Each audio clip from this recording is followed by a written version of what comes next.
الرحمن الرحيم ورحمة الله وبركاته. الحمد لله وبه نستعين. أشهد أن لا إله إلا الله وحده لا شريك له، وأشهد أن سيدنا محمدا عبده ورسوله، ونصلي ونسلم على هذا النبي الكريم سيد المرسلين وعلى آله وصحبه أجمعين. أما بعد، أيها المؤمنون اتقوا الله، أوصيكم وإياي بتقوى الله، faqad fazal muttaqun. Muslimin dan muslimat, mudah-mudahan dirahmati Allah Subhanahu wa taala. Di dalam sebuah hadis riwayat daripada Abi Qatadah radhiyallahu anhu, anna Rasulullah sallallahu alaihi wasallam qama fihim khatiban فذكر أن الجهاد في سبيل الله والإيمان بالله أفضل الأعمال. فقام رجل فقال: يا رسول الله، أرأيت إن قتلت في سبيل الله أتكفر عني خطاياي؟ فقال له رسول الله صلى الله عليه وسلم: نعم، إن قتلت في سبيل الله وأنت صابر محتسب مقبل غير مدبر. ثم قال رسول الله صلى الله عليه وسلم: كيف قلت؟ قال: أرأيت إن قتلت في سبيل الله أتكفر عني خطاياي؟ فقال له رسول الله صلى الله عليه وسلم: نعم، وأنت صابر محتسب مقبل غير مدبر إلا الدين. فإن جبريل عليه السلام قال لي ذلك. Rawahu Muslim. Seorang sahabat yang bernama Abu Qatadah radhiyallahu anhu, dia menceritakan, kata dia, Nabi SAW pada satu hari bangkit berdiri dan memberi khutbah di hadapan orang ramai. Di dalam khutbah itu Nabi SAW ada menyebutkan bahawa sesungguhnya jihad fi sabilillah dan iman dengan Allah itu adalah amalan yang paling afdal. Begitu. Nabi SAW satu hari bangkit berdiri di depan orang ramai. Kemudian Nabi SAW sebut kepada orang ramai yang ada depan dia. Nabi kata ada dua amalan yang merupakan amalan paling baik, amalan yang paling afdal. Yang pertama, al-jihad fi sabilillah. Siapa yang sanggup berjihad pada jalan Allah, walau akibat dia boleh bercerai nyawa, dia sanggup kerana Allah. Barang siapa yang sanggup berjihad pada jalan Allah sampai bercerai nyawa pun dia sanggup kerana Allah, sesungguhnya dia buat amalan paling baik di sisi Allah. Dan yang kedua, amalan paling baik juga ialah al-imanu billah, beriman dengan Allah. Dia percaya sungguh dengan Allah Subhanahu wa taala. Tuhan kata apa, ia berlaku. Apa juga benda yang Allah Subhanahu wa taala sebut dalam Quran, bagi dia semua benar. Apa juga benda yang Allah Subhanahu wa ta'ala janji dalam Quran, bagi dia semua janji itu betul. Apa juga benda yang ada dalam Quran, semuanya benar, semuanya betul. Dia percaya sungguh dengan Allah Subhanahu wa ta'ala. Orang yang macam ni, dia telah buat satu amalan yang paling baik di sisi Allah Subhanahu wa ta'ala. Bila Nabi SAW kata macam tu, faqama rajul, bangkit satu orang lelaki di depan Nabi SAW. Faqala, dia kata ke Nabi, kata dia, ya Rasulullah, ara'aita in qutiltu fi sabilillah atukaffaru anni khatayaya. Dia kata, ya Rasulullah, apa pendapat kamu kalau sekiranya aku berjuang, aku berjihad pada jalan Allah dan aku mati di dalam perjuangan, di dalam jihad itu? Adakah segala dosa, segala kesalahan yang aku buat sebelum ni diampunkan oleh Allah Subhanahu wa ta'ala? Dia bangkit tanya Nabi. Dia kata, ya Rasulullah, tadi kamu kata di antara amalan yang paling baik di sisi Allah ialah orang yang berjihad pada jalan Allah sampai mati. Lah ni dia kata, aku nak tanya, katakanlah aku ni berjihad pada jalan Allah dan aku mati,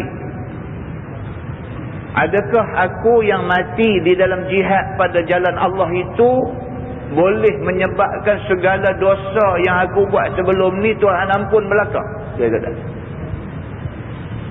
Faqala lahu Rasulullah sallallahu alaihi wasallam. Nabi jawab ke dia. Nabi kata, na'am. Nabi kata, ya.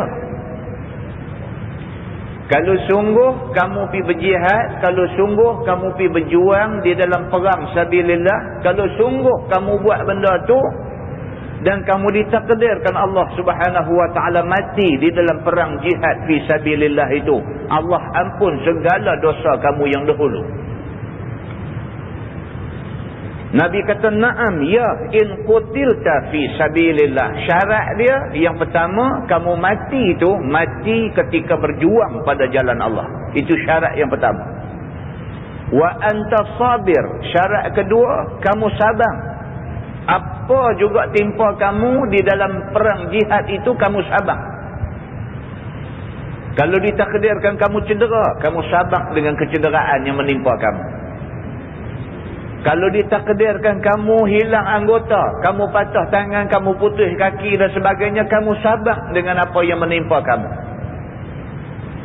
Kalau ditakdirkan apa juga timpa kamu ketika kamu perang jihad fi sabilillah itu, kamu sabar, maka kamu memenuhi syarat kedua. Yang ketiga, muhtasib.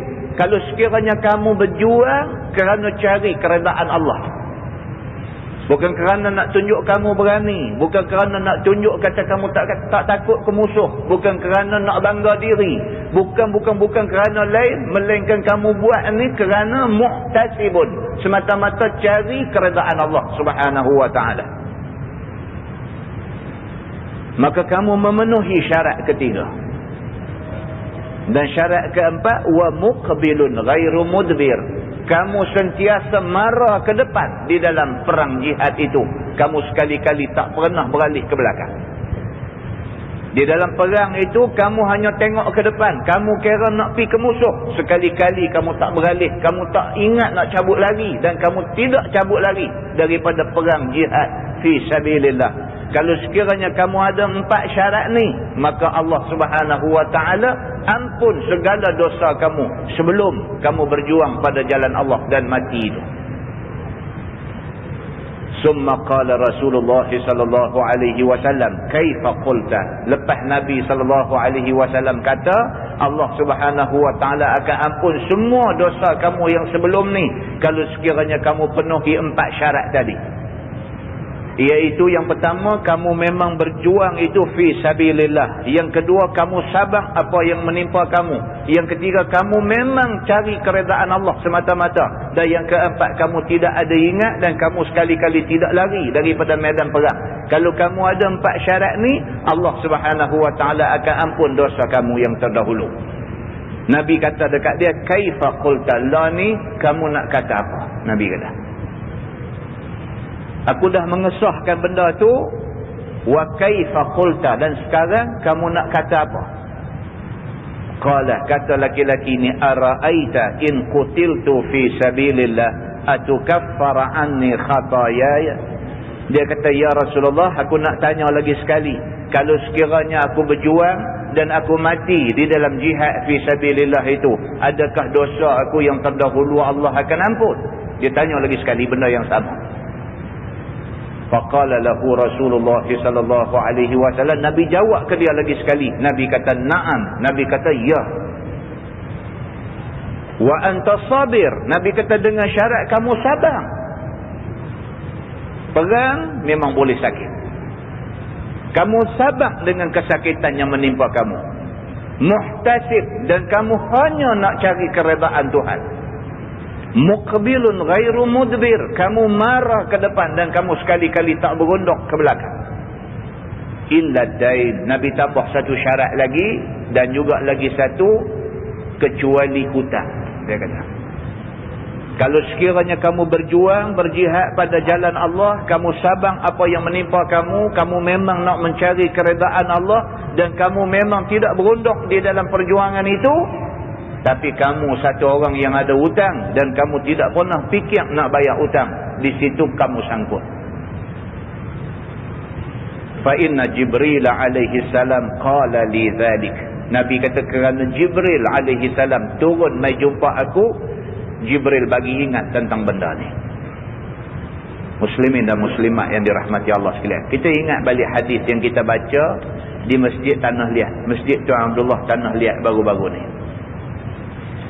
Di Masjid Tanah Liat baru-baru ni kita ada baca satu hadis Nabi SAW. Hadis yang menceritakan tentang seorang sahabat yang bernama Jabir bin Abdullah. Bapa dia nama Abdullah bin Haram. Ketika nak berlaku perang Uhud, pada malam tu bapa dia panggil dia, bapa dia kata ke dia. Bapa dia kata, wahai Jabir, bapa boleh rasa esok bila tercetus sahaja perang Uhud, bapa akan menjadi orang yang pertama akan syahid di dalam perang Uhud. Mak dia kata dah kat dia, bapa nak pesan dekat kamu dua benda. Dia kata, yang pertama, bapa ada hutang. Kalau ditakdirkan bapa syahid dalam perang Uhud esok, tolong bayar hutang bapa. Ni, dia ada kaitan dengan hadis yang kita baca pada malam ini. Sahabat Nabi radhiyallahu anhu, dia faham benda yang boleh menyebabkan tergendala dia di sisi Allah Subhanahu wa taala. Maka dia kata ke anak dia malam perang Uhud, dia kata, wahai anakku, bapa boleh rasa esok bapa dia antara orang yang mula-mula akan syahid di dalam Uhud. Dia kata, kalau ditakdirkan berlaku benda tu, bapa nak pesan dekat kamu dua benda. Yang pertama, bapa ada hutang, kamu tolong bayar hutang bapa. Dan yang kedua, dia kata, bapa minta kamu tolong tengok adik-adik perempuan kamu.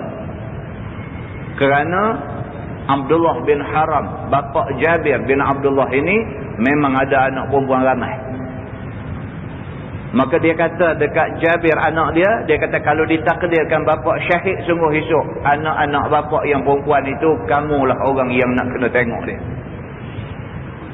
Dan ternyata bila berlaku perang, Abdullah bin Haram dia antara orang yang mula-mula syahid di dalam medan Uhud. Dan anak dia Jabir kemudiannya mengkebumikan bapa dia ni dalam satu liang bersama dengan satu orang lain. Selepas dia ke bumi bapa dia dalam satu liang dengan orang lain, dia rasa bersalah, dia rasa tak selesa, dia rasa tak sedap hati, dia berasa tak patut dia kebumikan bapa dia dengan orang lain. 6 bulan kemudian, selepas 6 bulan, dia pergi korek balik kubur bapa dia, didapati bapa dia Abdullah bin Haram yang gugur sebagai syahid di dalam medan Uhud ini, walaupun setelah 6 bulan, dia kata mayat bapa dia macam baru ke bumi tak sat ni, dia kata. Melainkan telinga dia sahaja, kerana telinga dia telah dirompongkan oleh musuh ketika berlakunya perang Uhud. muslimin dan muslimat yang dirahmati Allah sekalian. Daripada hadis itu dapat kita faham bahawa yang pertama, Nabi SAW nak bagi tahu dekat kita dua amalan yang utama di sisi Allah, iaitu kesanggupan untuk jihad pada jalan Allah. Yang kedua, Nabi SAW nak bagi tahu dekat kita tentang mahainya yang dikatakan Islam dan iman kepada Allah. Islam ini syarat untuk kita nak masuk syurga Allah, syarat untuk kita dapat keredaan Allah, syarat untuk semua amalan yang kita buat dapat pahala daripada Allah. Syarat dia ada Islam. Itu sebab dalam sebuah hadis riwayat daripada Al-Barra radhiyallahu anhu, kata dia, atan nabiyya sallallahu alaihi wasallam rajulun muqanna'un bil hadith faqala ya Rasulullah uqatilu aw uslim, faqala an-nabi sallallahu alaihi wasallam aslim summa qatil, fa aslama summa qatala fa qutila. Faqala Rasulullah sallallahu alaihi wasallam amila qalilan wa ujira katsira, muttafaqun alaih. Al-Barra, seorang sahabat Nabi radhiyallahu anhu, dia menceritakan, kata dia satu hari mai satu orang laki-laki yang pakai topeng besi di muka dia, pakai macam pakaian orang nak pergi perang zaman dulu. Dia pakai baju besi, sekali dengan topi, sekali dengan topeng besi. Mai satu orang laki-laki jumpa Nabi SAW, hal keadaan dia pakai topi sekali dengan topeng besi di muka dia. Dia mai di depan Nabi SAW, dia kata, ya Rasulullah uqatilu au uslim. Dia kata, aku nak tanya kamu, aku ni nak buat hak mana dulu? Adakah aku nak pergi perang dulu ataupun aku masuk Islam dulu baru aku pergi perang? Oh, dia ni tak Islam lagi. Ramai orang macam ni tuan-tuan, ramai orang macam ni. Orang yang dia simpati dengan Islam, dia simpati tapi dia tak Islam. Tuan tengok dalam TV lah ni, bila tengok orang Islam di Palestin duk kena, bila tengok orang Islam di Palestin duk kena dengan Yahudi laknatullah alaihim ajma'in ni, bila duk tengok orang Islam duk kena ni, mereka duk interview ni geng-geng hak asasi manusia yang mereka ini sanggup mati kerana nak menuntut hak asasi manusia di peringkat antarabangsa. Bila orang pergi interview mereka marah. Mereka marah dengan serangan Yahudi Israel ke atas orang Islam Palestin. Mereka marah. Mereka marah bukan kerana agama, tapi mereka marah kerana hak asasi manusia. Mereka tak suka ada orang pergi cabul hak asasi manusia lain. Ini golongan ini dia panggil sympathizer. Mereka ni simpati, tapi mereka tak Islam. Zaman Nabi SAW sudah ada orang yang macam ni. Dia pergi jumpa Nabi SAW. Pasal apa? Pasal dia tak puas hati tengok orang kafir musyrikin pergi duk buat nyanyi orang Islam ni. Dia tak suka tengok. Hati dia tak suka tengok orang buat zalim kepada sama-sama orang. Hati dia tak suka. Oleh kerana tak tahan dia ni tengok orang musyrikin pergi duk buat nanya orang Islam, dia pergi jumpa Nabi SAW. Dia kata dekat Nabi, ya Rasulullah uqatil au uslim. Lah ni dia kata, aku nak tanya kamu, aku ni hak mana patut bagi prioriti? Adakah aku pergi berperang tolong orang Islam dulu, ataupun aku kena masuk Islam dulu baru aku pergi berperang? Qala Nabi SAW, Nabi kata dekat dia, aslim summa qatil. Nabi kata masuk Islam dulu. Apa cerita pun masuk Islam dulu, lepas tu pergilah nak pergi berperang. Kalau sekiranya kamu tak masuk Islam, kamu pergi berperang. Kamu berperang tolong orang Islam, tapi kamu tak Islam, mati kamu, mati kata. Syarat kamu ni nak dapat janji syahid di sisi Allah Subhanahu wa taala, syarat Allah nak bagi pahala kepada amal baik yang kamu buat, syarat dia kamu mesti Islam. Nabi kata kat dia, aslim summa qatil. Nabi kata masuk Islam dulu, lepas tu pilah kalau nak pergi berperang pun. Fa aslama summa qatala fa qutila. Kata hadis ni, maka dia pun masuk Islam. Selepas dia mengucap dua kalimah syahadah, masuk Islam, turun pergi berperang, faqutila, dan dia mati di dalam peperangan itu. Bila benda tu diberitahu kepada Nabi SAW, faqala Rasulullah SAW, Nabi pun bagi komen. Nabi kata, amila qalilan wa ujira kathira. Nabi kata, ni contoh satu orang manusia, amila qalilan, amalan sikit aja, wa ujira kathira, tapi Tuhan bagi balasan dekat dia cukup banyak. Amalan dia satu aja, dia baru masuk Islam, baru turun sekali perang aja. Orang lain mungkin dah turun berapa kali perang, dah buat macam-macam kebaikan dah. Dia ni baru tak sah ni masuk Islam, lepas masuk Islam pergi berperang. Dia ni baru buat satu aja amalan baik, baru pergi berperang sekali aja, dan dia ditakdirkan Allah mati di dalam peperangan yang dia turun selepas dia masuk Islam. Nabi kata, amila qalila, dia ni buat amalan sikit aja, wa ujira kathira, tetapi Allah bagi balasan dekat dia cukup besar, iaitu balasan seorang syahid di sisi Allah Subhanahu wa ta'ala. Muslimin dan muslimat yang dirahmati Allah sekalian, mudah-mudahan Allah Subhanahu wa ta'ala jadikan kita golongan yang memelihara Islam. Satu, Allah jadikan kita ni golongan manusia yang memelihara Islam. Satu. Dan Allah Subhanahu wa ta'ala jadikan kita ni orang yang sentiasa menjaga Islam, walau dalam apa keadaan pun kita memelihara Islam. Mudah-mudahan dengan itu Allah Subhanahu wa ta'ala tempatkan kita bersama dengan orang-orang yang mendapat keredaan dia dunia dan akhirat, insya-Allah. Kita menggunakan Bahrul Mazi jilid 1. Bahrul Mazi jilid 1. Muka surat 12. Muka surat 12. Masalah misal pahala yang tercapai oleh niat dan payah mencapai oleh amal.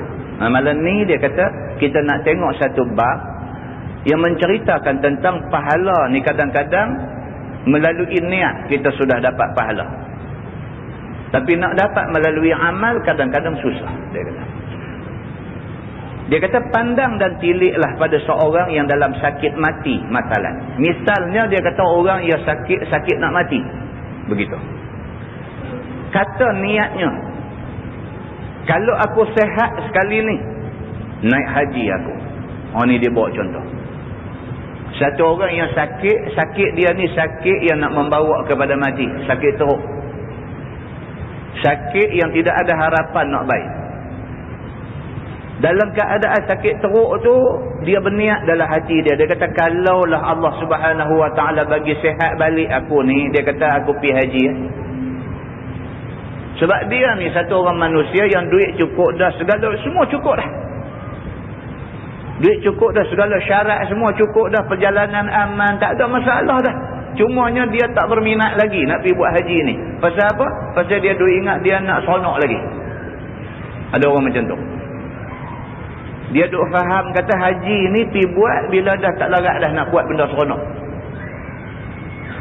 Dia kata bila dah kita memang tak ada niat dah nak buat benda-benda seronok, benda-benda tak elok ni, masa tu baru pergi buat haji. Pergi sana kita buang semua benda-benda tak elok di sana, kita balik mai kita buat hak elok dah lepas benda tu. Oleh kerana Allah ni dia kata aku muda lagi, jadi kemungkinan aku nak seronok banyak lagi, aku tak boleh pergi lagi buat haji. Sedangkan syarat cukup. Dalam pada duk sihat tu berdebuk, kata doktor kata sah kamu ni kena leukemia. Doktor kata sah kamu kena kanser tulang. Dia kata sah kamu ni kena kanser paru-paru. Dia kata sah kamu ni kena penyakit yang ada katanya tak ada harapan nak baik. Misalnya begitu.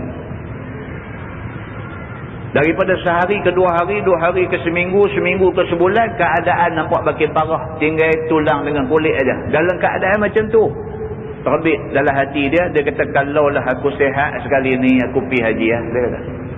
Dia teringat lagu tu. Ataupun kata dia, kalaulah aku segang sekali ni, aku nak buat khairat anu-anu. Dia kata, aku ni kalau sihat balik, dia kata, duit aku ada lah tabung haji tu, dia kata, aku nak bagi buat sekolah agama di mana. Dia kata, duit simpan pun dengan duit hilang ni tak ada cerita. Dia kata lagu tu, misalnya.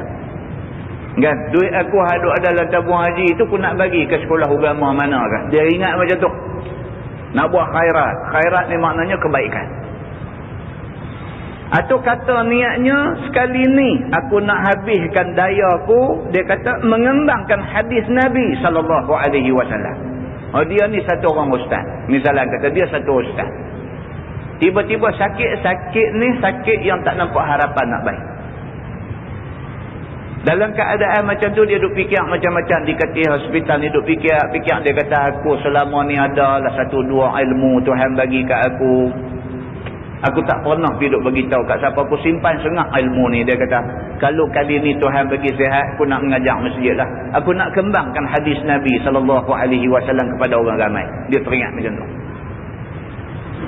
Dia kata, dan aku nak mengajak kaum muslimin. Dan aku mau memberangsang semua orang Islam kepada berbuat ibadah. Kali ni, dia kata, kalau aku sihat, dia kata aku nak mengajak tiap-tiap malam. Aku nak ajak orang ramai semua supaya kuat beribadat kepada Allah Subhanahu Wa Taala. Pasang niat macam tu. Tuan-tuan, banyaklah. Ada yang bukan-bukan pun ada. Telefon tanya, ustaz ni nak tanya ni satu masalah lah. Apa apa? Saya baru ni sakit. Lepas tu doktor semua duk abang kata tak ada harapan. Saya pun duk ingat dalam hati lah. Kalau sekiranya baik, nak puasa 2 bulan berturut-turut. Oh, cari pasal betul. Allah Subhanahu Wa Taala saja nak test dia. Allah bagi baik. Yang doktor semua duk kata tak ada harapan ni, Allah bagi harapan dekat dia. Allah bagi sihat dia. Bila sihat, teringat 2 bulan tu jadi nak sakit balik. Dia tanya ni kira lagu mana? Ustaz kira nazak ke? Dia kata kira kalau tak buat lagu mana? Dia nama-nama. Kalau tak buat lagu mana? Dia kata. Nampak tuan-tuan? Ini cerita dia. Memanglah manusia ni bila dia terkapit aja dia duk ingat nak buat baik ni, sampai dia tak fikir dia boleh buat ke tak boleh buat. Ini manusia. Waktu dia kena sakit, waktu Tuhan kapit dia sikit, waktu dia kena susah sikit, masa tulang kepala ni duk ingat nak buat macam-macam. Kadang-kadang benda hak dia teringat tu, dia tak fikir dah dia mampu buat ke tak mampu. Ni yang dia nak cerita kat kita ni. Dia kata, dan aku habiskan wujud. Maksudnya umur aku ni nak mengajak. Dia kata, dan nak memberi nasihat sampai aku mati. Dia kata, kalau sihat ni, daripada sakit ni kalau sihat, dia kata aku nak mengajak tiap-tiap malam. Dia kata, sampai mati aku nak mengajak orang. Dia kata, niat dia macam tu. Dan macam-macam lah. Macam-macam dia janji dengan Tuhan ni. Sehinggalah akhirnya. Tiba-tiba mati dia dalam niat itu. Oh, dalam keadaan macam tu ingat nak buat macam-macam kebaikan ni, duk ingat dalam duk cadang nak buat ni, mati dia. Padahalnya sudah tertulis pahalanya. Allah Subhanahu Wa Taala tulis dah. Niat dia nak buat baik tu Allah tulis pahala dah dekat dia. Maka jika dengan tubuh badan semua yang diniat itu, Allah Subhanahu Wa Taala mengetahuikan sukarnya sekalipun. Walaupun Tuhan tahu benda-benda hak dia duk niat tu kadang-kadang sukar bagi dia nak buat, tapi oleh kerana dia ada kecenderungan untuk nak buat baik, Tuhan bagi pahala dekat dia. Jadi tuan-tuan, yang dikatakan rahmat Allah Subhanahu Wa Taala ni cukup hebat, cukup hebat. Nabi SAW kata daripada 100% pahala yang ada di sisi Allah, 1% saja Allah buat turun mai ke muka bumi ni. Di sisi Allah ada rahmat 100%. Allah mempunyai rahmat, belas kesian, kasih sayang yang cukup sempurna. Daripada kesempurnaan rahmat Allah tu, Allah buat turun 1% buat turun mai di muka bumi ni. Nabi kata dengan 1% daripada rahmat Allah yang turun di muka bumi ni, Nabi kata kamu boleh tengok ibu burung tidak sanggup pijak anak dia walaupun dia dalam keadaan lapar. Ibu burung menatang burung ni, ibu burung tak pijak anak dia walaupun dia dalam lapar. Pasal apa berlaku benda ni? pasal rahmat Allah turun ke muka bumi, 1% saja kamu sudah boleh lihat kasih sayang di kalangan binatang sebegitu rupa. Maknanya Allah Subhanahu wa ta'ala Tuhan yang amat luas limpah rahmat dia bila-bila masa Allah nak bagi rahmat kepada manusia. Cuma Allah Subhanahu wa ta'ala minta manusia ni ingat dalam hati nak buat baik kepada Allah Subhanahu wa ta'ala. Dengan segala keterangan ini, taulah kita akan kelebihan niat. Sehingga kata ulama, lebih besar pahala niat daripada pekerjaan anggota. Itu dia. Ada ulama kata, niat ni kalau ikhlas, lebih besar lagi pahala di sisi Allah daripada amalan yang kita buat dengan anggota kalau tidak ikhlas. Begitu. Maka hendaklah seseorang itu membetulkan pedoman niat dia. Niat mesti kena cantik. Tuhan aja tahu, tuan-tuan. Orang tak tahu. Niat kita ni Tuhan aja tahu. Niat saya main mengajak malam ni, niat tuan-tuan main masjid belajar, Allah saja tahu. Tuan-tuan tak boleh kata saya tak ikhlas, saya tidak boleh kata tuan-tuan tak ikhlas. Allah saja tahu siapa ikhlas. Demikianlah rahsia niat ni di sisi Allah Subhanahu wa ta'ala. Hak terselit dalam hati kita, hak terlintas dalam hati kita, yang memang tertanam dalam hati kita, Allah tahu. Allah tahu. Apa tujuan sebenar kita buat satu-satu benda, Allah tahu. Maka barang siapa yang buat satu-satu benda tu ikhlas kerana Allah Subhanahu wa ta'ala, maka Allah tahu.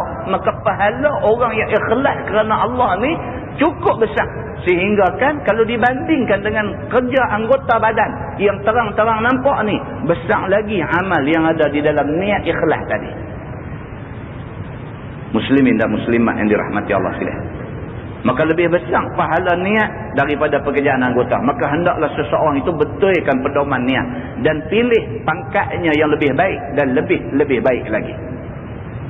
Pangkat niat dan rupanya. Baik, niat ni pun dia ada berpangkat-pangkat. Dia ada lance corporal, dia ada corporal, dia ada sergeant, dia ada sergeant major, dia ada staff inspector, dia ada inspektor, dia macam tu juga. Niat dia pun dia ada macam tu punya kategori. Dia ada berpangkat-pangkat, dia ada berperingkat-peringkat macam tu. Setengah orang niat dia membuat ibadah itu kerana takutkan siksa Allah. Itu sebahagian orang. Niat dia semayang, dia main mengaji di masjid, tengah malam bangkit semayang sunat, sedekah duk buat dan sebagainya. Dia buat ni semua ni pasal apa? Pasal dia duk belajar, dia duk dengar cerita pasal azab neraka. Dia takut dengan azab neraka, maka dengan kerana tu dia buat semua benda. Ada manusia macam tu, saya kata. Dan setengahnya kerana mencapai syurga dan balasan baik daripada Allah. Ada sebahagian lagi pula dia buat ni bukan kerana takut neraka, tapi pasal dia teringin nak masuk syurga. Dia duk dengar orang duk mengajak tentang hadis Nabi cerita dalam syurga ni ada macam ni punya nikmat dan sebagainya. Dia rasa terangsang. Dia rasa dia teringin nak masuk syurga. Maka dengan kerana tu dia pulun melakukan ibadat.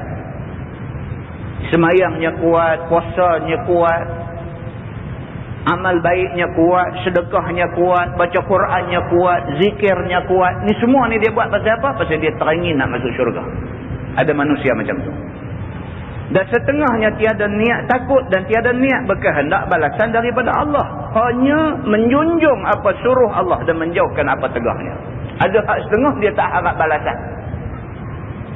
Dia bukan soal dia takut neraka. Bukan soal dia nak masuk syurga. Bukan soal tu. Tapi soalnya dia kata Allah suruh kena buat. Macam tu aja. Dia kata oleh kerana aku ni hamba Allah, maka sifat hamba patuh kepada Tuhan. Dia kata maka Tuhan aku Allah Subhanahu wa ta'ala. Tuhan suruh apa aku buat, Tuhan larang apa aku tinggal. Dia kira begitu.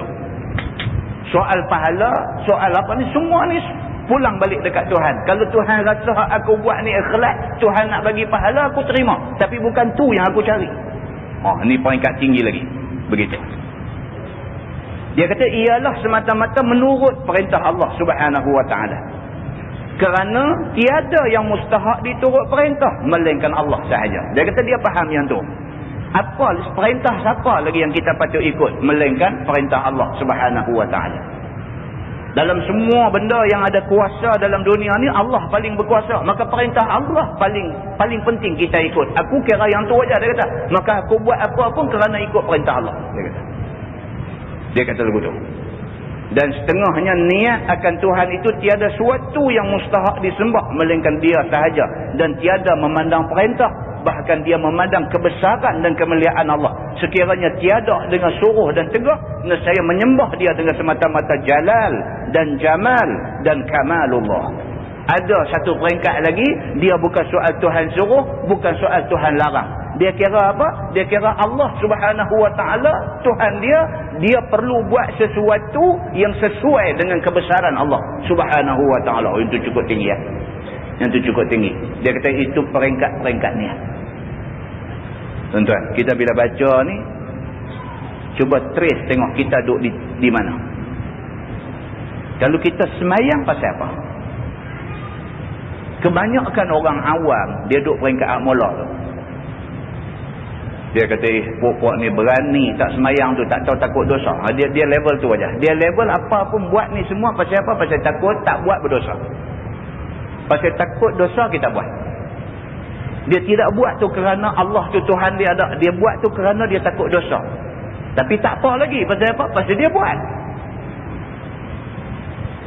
Tapi kalau boleh dia upgrade sikit. Dia kata bukan kerana takut dosa, bukan kerana nak pahala, bukan kerana tu. Tapi pasal apa? Pasal kita hamba Allah. Tuhan kata wa ma khalaqtul jinna wal ins illa liya'budun. Tuhan kata aku tidak buat jin dan manusia melainkan supaya depa abdi diri kepada aku. Tuhan nak yang tu aja. Tuhan nak kita buat apa pun pasal kita abdi dia. Pasal dia Tuhan kita, maka kita buat sebagai nak membesarkan dia Tuhan kita. Manusia ni tuan-tuan, dia jadi besar pasal apa? Kalau manusia lah. Kalau manusia dia jadi besar pasal apa? Pasal orang taat kat dia. Dia jadi besar. Kalau orang tak taat kat dia, orang buat tak heran kat dia. Tak dia apa dia? Tak dia apa? Dia tu pergi jadi besar tu pasal apa? Pasal orang jumpa, tunduk, bongkok, tunjuk dia besar tu, maka dia makin besar. Tadi cuba semua orang buat tak heran kat dia. Jumpa dia, oi. Oi, lu betul aja. Pergi dah. Hilang kebesaran dia. Kalau manusia, lu betul. Sebab setengah orang dia buat contoh dengan ulang senduk ni. Ulang senduk. Kalau jumpa ke kita kenal kata dia tu ulang senduk. Oh, hebatlah ulang senduk ni. Kita tengok Allah ulang senduk kata kita kira nak lari. Dia panggung tak saya kira lah. Kembang ni. Duk ceh-ceh. Pasal apa dia tahu kata kita kenal dia ulang senduk. Bolehkah budak-budak hadung main di padang tu? Dia jumpa dia kata ni caci nampak besar sangat ni. Dia pergi sepak kepala ulang senduk. Terpelantin. Ulang ni pun dia kata buat dia tak kenal aku. Lari masuk dalam semak gitu aja. Pasal budak tak kenal dia. Ada pelepah nyok dia bala dengan pelepah nyok. Tak ada dia sepak dengan kaki. Ulang ni pun hilang bisa. Hilang kehebatan. Lari masuk dalam semak. Orang kata, betul ke tak tahulah. Orang kata lagu tu. Okay. Sama lah manusia. Manusia ni bila orang tunjuk kata orang besarkan dia lagi besar. Tapi bila orang buat tak peduli kat dia, jadi tak ada apa dia ni. Allah Subhanahu Wa Taala kalau manusia besarkan dia kan, manusia tak besar ke dia kan, dia besar. Sebab tu aja. Oleh kerana Allah Subhanahu Wa Taala ni kalau manusia buat tak peduli ke dia, manusia tak sembah dia, manusia tak semayang, manusia tak turut perintah dia, dia duk besar dengan sifat jalal dia, dengan sifat jamal dia, dengan semua sifat-sifat hebat yang ada ke dia. Kalau Allah Subhanahu Wa Taala orang tak heran ke dia pun dia besar juga, maka lebih layaklah dia dibesarkan oleh manusia. Kalau orang tak peduli ke dia pun dia besar juga. Memang patut kita besarkan dia. Sebab nak besar ni dia tak bergantung kepada manusia nak besarkan dia ke tak. Dia sentiasa duduk pada kedudukan yang maha besar, maha suci, maha mulia, maha berkuasa dan sebagainya. Maka amat wajar manusia membesarkan Allah Subhanahu Wa Taala. Begitu. Masalah, dia kata bandingan masalah 24 yang di atas itu dengan seorang raja besar yang mempunyai beberapa hamba yang taat. Dia nak buat bandingan. Lah ni dia kata kita tengok satu raja yang besar macam mana. Tetapi taat mereka itu berpangkat-pangkat. Raja besar ni dia ada orang bawah dia. Orang bawah ni taat dekat dia, dia ada peringkat macam-macam. Dia jadi raja. Bawah dia ada ramai lah. Ada majlis raja-raja, dia ada penasihat raja, dia ada macam-macam peringkat. Macam-macam peringkat orang ni, macam-macam cara hormat kepada raja ni. Setengahnya takutkan jilnya dan takutkan deranya. Dia kata setengah ni tunjuk kata taat ni pasal apa? Pasal tidur lawan dia lagi masuk jil saja aja. Dia dengan kerana tu taat pilah kat dia. Tapi hati tak senang, tak suka, tak berkenan dan sebagainya. Tapi oleh kerana dia raja, dia boleh ambil kitabah dalam jil. Takat tu aja. Orang tunjuk hormat dekat dia takat tu aja. Bukan kerana hebat dia, tapi kerana takut kepada kejahatan dia. Begitu. Maka dijunjung apa suruhnya. Kerana takut kepada kejahatan dia, maka orang tunjuk-tunduklah kepada dia. Begitu. Dan setengahnya kerana pandang gaji dan upah hadiah raja. Ada satu golongan lagi pula dia taat kepada raja ni pasal apa? Pasal raja bayar gaji besar dekat dia. Pasal itu dia taat. Dia kata kalau duduk lawan lagi dia buang kerja, tak ada apa orang pula, payah. Dia kata jadi dengan kerana bayar gaji itu aku turutlah dia. Itu satu peringkat, dia kata. Dan setengahnya menjunjung suruh bukan kerana takut jil ataupun dera, dan tidak pula kerana mencapai gaji ataupun upah. Bahkan menjunjung suruhnya dan perintahnya kerana kebesarannya dan kemuliaannya. Yang ni satu peringkat. Dia bukan masalah dia takut jil, bukan masalah gaji, tapi dia rasa kawan ni memang perlu disanjung. Raja ni raja yang adil, maka kita perlu sanjung dia. Kalau dapat orang macam ni, raja ni boleh sedap duduklah. Hak dua tadi ni, kalau nampak nak jadi arwah kau cabut. Hak dua tu dia kata belah, dia kata. Siapa mai aku sokong pula, dia kata. Tapi kalau hak ketiga ni, dia junjung raja ni pasal apa? Pasal dia tahu raja ni raja yang baik, raja yang adil, raja yang macam ni kita kena patuh perintah dia. Dia tak bayar gaji pun aku patuh kat dia. Aku tak peduli. Aku kata dia ni baik. Aku nak patuh kepada dia. Hak jenis macam ni yang ketiga. Dia kata. Maka mustahak dia menjunjung segala perintahnya. Dan setengahnya pula tiada pandang suruh dan tiada pandang tenggah. Bahkan pandang dia akan kebesaran dan hebat dan mulia dan tinggi darjat. Maka dengan pandangan yang demikian itu, tersungkurlah ia di dalam suruh dengan tiada bersuruh. Dan jauh daripada tegah dengan tiada bertegah. Yang ni peringkat yang paling hebat.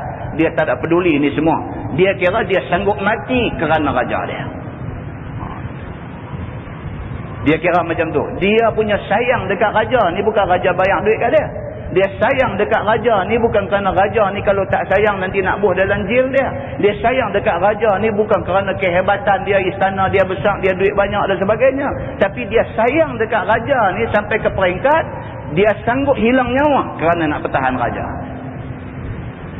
Kalau manusia sayang manusia ada sampai peringkat tu, maka manusia perlu duduk pada peringkat itu. Dalam soal sayang Allah subhanahu wa ta'ala. Itu dia. Dia tak pandang dah apa benda dia nak tinggal atas dunia ni. Dia tak pandang rumah, dia tak pandang kereta, dia tak pandang isteri, dia tak pandang anak, dia tak pandang nyawa dia, dia tak pandang apa dah. Dia duk pandang Allah subhanahu wa ta'ala Tuhan maha besar. Aku nak buat ni kerana Allah Tuhan yang maha besar. Dia mati pun tak apa. Maka ini syahid yang hebat di sisi Allah subhanahu wa ta'ala. Begitu. Dia kata hanya semata-mata pandangnya dan tahunya akan kebesaran dan kemuliaan dan kesempurnaan raja itu, maka menjadilah datang pada hatinya suka hati. Bertelut dan sujud dia kepada yang mustahak sujud dengan putih hening hati. Bukan kerana sesuatu ataupun apa-apa. Dia buat ni semata-mata kerana hati dia bersih, yakin dengan Allah subhanahu wa ta'ala. Inilah sebenar-benar ikhlas di sisi agama. Ada pun yang lain itu. Dia kata imma lepas daripada murkanya ataupun lepas daripada marahnya serta mendapat balasannya, atau dapat balasannya serta kasih sayangnya, ataupun dapat kasihnya sehabis-habis kasih serta limpah dalam nikmat dan belas kasihannya. Maka ambil pilihlah wahai saudaraku niat yang ikhlas itu. Dia kata tu dia. Kita ni mengaji ni nak pergi ke peringkat tu. Sampai ke peringkat illa batira awajhi rabbihil a'la wala sawfa yarda. Itu peringkat kemuncak apa yang manusia cari sebenarnya. Illa batira awajhi rabbihil a'la, melainkan nak mencari keredaan Allah Tuhan yang maha tinggi. wala saufa yarda, dan mudah-mudahan Allah redha kita. Dapat yang tu, kita dapat kebaikan dunia dan isinya. Muslimin dan muslimat yang dirahmati Allah sekalian, masalah dia kata dalil niat itu berpangkat-pangkat ialah sabda Nabi SAW, faman kanat hijratuhu ila Allah wa rasulih fa hijratuhu ila Allah wa rasulih. Maka barang siapa ada hijrahnya kepada Allah dan Rasulnya pada niat dan qasadnya, maka hijrahnya itu diiktibarkan kepada Allah dan Rasulnya pada hukum dan pada syarak. Itu dia. Nabi SAW kata, siapa hijrah daripada Mekah ke Madinah dulu, hijrah kerana Allah, bukan ada kerana lain, maka dia dapat Allah Subhanahu wa ta'ala. Begitu. Yakni barang siapa niat dengan hijrah semata-mata nak mencari wajah Allah, yakni nak mencari keredaan Allah, nescaya berlaku pahalanya atas Allah Subhanahu wa ta'ala. Kalau kita cari keredaan Allah, kita dapat pahala. Begitu. وَمَنْ كَانَتْ هِجْرَتُهُ لِدُنْيَا يُصِيبُهَا أَوْ إِمْرَأَةٍ يَنْكِحُهَا. Dan barang siapa yang hijrahnya kerana syahwat dunia, yang mendapat dia akan dia semata-mata, ataupun kerana perempuan yang boleh bernikah dia dengan dia, فَهِجْرَتُهُ إِلَى مَا هَاجَرَ إِلَيْهِ. Maka hijrahnya kepada barang yang berhijrah ia kepadanya. Kalau kita niat lain, dapat hak lain tu. Niat malam ni main nak cari ilmu, dapat ilmu, tak dapat keredaan Allah. Tapi kalau main ni niat dia nak cari ilmu, supaya dengan ilmu tu kita boleh perbetul mana-mana yang tak betul, mudah-mudahan bila amalan kita betul, kita dapat keredaan Allah, kita dapat keredaan Allah. Tapi kalau niat kita terhenti setakat nak cari ilmu, nak bagi kita ada ilmu lebih pada kawan tempat kerja kita, dapat ilmu, bukan tak dapat, tapi tak dapat keredaan Allah. Maka tidak heran ramai manusia belajar ilmu, dapat ilmu, dapat ijazah, tetapi kemudiannya lawan agama. Pasti niat dia nak cari ilmu, Tuhan bagi ilmu kat dia. Boleh bercakap Arab fasih, boleh baca ayat Quran pera-pera keluar di mulut, boleh, semua boleh. Dari segi ilmu, memang dia satu orang yang berilmu. Tetapi dia satu orang yang tidak dapat keredaan Allah, maka dia buat benda, kena duduk dengar elok-elok. Dia kata niat busuk, tak boleh pahala apa. Ketahuilah saudaraku, adalah niat yang busuk itu ialah niat yang keluar daripada nama ikhlas. Dia kata kalau tak ikhlas, itu dia panggil busuk. Kalau tak ikhlas kerana Allah, busuk. Nama dia busuk, dia kata. Seperti niat setengah daripada orang yang tidak zahir perbuatannya dan usahanya, melainkan kerana kemasyhuran dan juga gah nama. Itu dia. Dia bukan nak cari keredaan Allah, tapi dia nak cari populariti. Popular? Memang dapat populariti, memang dapat. Orang satu dunia kenal dia. Popular dia ni, tapi dia dapat populariti, dia tak dapat keredaan Allah. Bukanlah bermaksud semua orang yang popular tu tak dapat keredaan Allah. Orang yang berniat nak cari populariti, dia tak dapat keredaan Allah. Tapi kalau dia niat nak cari keredaan Allah, dalam keadaan apa pun dia bercakap hak benar, hak Allah suruh. Walaupun dia popular, tapi dia popular kerana bercakap benar, dia dapat keredaan Allah, insya-Allah. Dia macam tu. Ataupun kerana niat nak menghimpun wang dan menghimpun kekayaan supaya dapat bersedak-sedak syahwat dan sebagainya, maka iaitu semuanya tidak dapat pahala. Niat nak cari duit, buka sekolah agama, niat tu bukan niat nak didik budak-budak ni bagi reti agama, tapi niat nak menyaga, buka sekolah nak menyaga, nak buat duit. Dia dapat duit, dia tak dapat keredaan Allah. Tengok niat apa? Tuhan tahu, walaupun manusia tak tahu. Tapi kalau niat dia buka sekolah agama tu, niat dia memang Allah tahu, dan dia sememangnya dia tahu niat dia. Dia niat ni nak bagi orang reti agama, orang terlepas daripada penyakit jahil agama. Itu niat dia. Dia dapat keredaan Allah, duit pun dapat. Allah bagi sekali ke dia. Tuan-tuan tu, nak channel masuk dalam keikhlasan ni bukan senang. Berapa banyak orang yang ikhlas, orang tuduh kata tak ikhlas. Berapa banyak orang yang tak ikhlas, orang kata ikhlas. Tak boleh tahu. Benda ni benda subjektif. Benda yang ada dalam ni, Allah saja yang tahu. Muslimin dan muslimat yang dirahmati Allah sekalian. Dan tiada di akhirat esok melainkan bala semata-mata.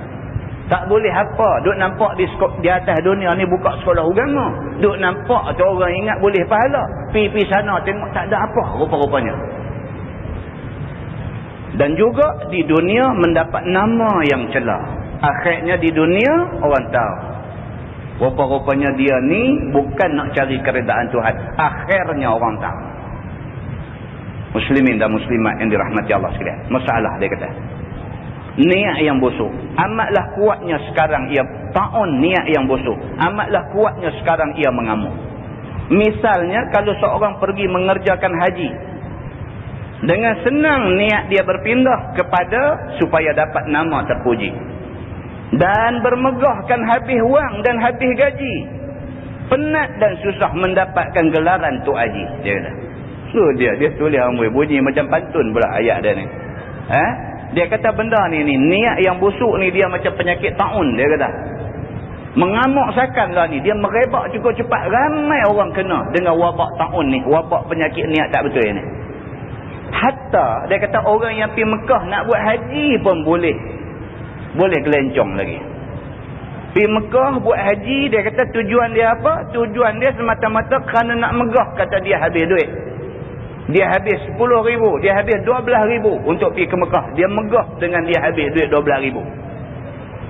Dia penat, dia susah. Dia kata, bukan senang nak pergi buat haji. Penat, susah, payah dan sebagainya. Semata-mata kerana nak dapat gelaran Tok Haji saja.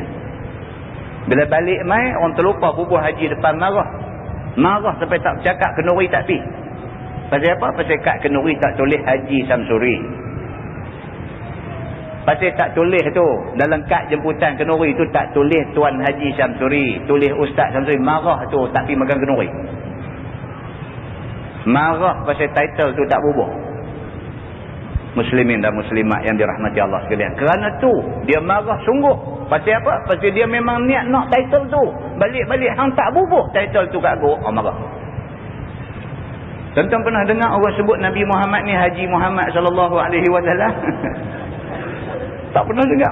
Tak pernah dengar. Pernah dengar orang sebut Haji Muhammad sallallahu alaihi wasallam? Orang sebut Muhammad sallallahu alaihi wasallam. Nabi Muhammad, Nabi pun sebut Muhammad saja. Muhammad sallallahu alaihi wasallam. Apa sangat pada title haji tu? Kan? Begitu. Baik, dia kata dan kalau seorang membuka tempat pelajaran dengan senang berpindah niat dia kepada semata-mata kemajuan. Buka tempat pelajaran, buka pondok, buka sekolah agama, buka tempat nak mengaji ni, begitu.